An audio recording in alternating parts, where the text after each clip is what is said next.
Venons-en au budget 2025, début des débats cette nuit à l'Assemblée avec un effort de 60 milliards d'euros pour ramener le déficit public à 5% du PIB l'an prochain.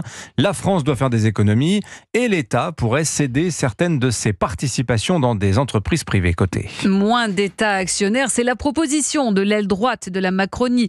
Emmenée par Gérald Darmanin, l'État pourrait se séparer de 10% de ses participations dans des entreprises. Barthélémy Philippe. L'État actionnaire est présent au capital de 85 entreprises dans l'énergie, les transports ou la défense. Safran, Airbus, Renault, Air France ou Orange, le portefeuille de l'État pèse au total 180 milliards d'euros et compte 10 mastodontes cotés au CAC 40.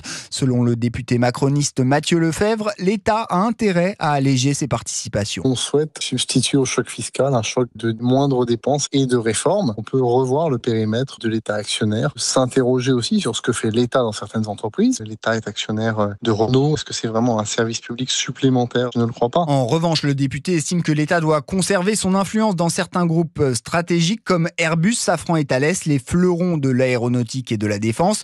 La vente de 10% des participations de l'État rapporterait 18 milliards d'euros, 2 fois plus que la surtaxe des grandes entreprises, mesure phare du budget. Le gouvernement se dit ouvert au débat tout en insistant sur la perte de dividendes qu'occasionneraient ces ventes. En 2023, l'agence des participations de l'État a encaissé un peu plus de 2 milliards d'euros de dividendes. Barthélémy Philippe.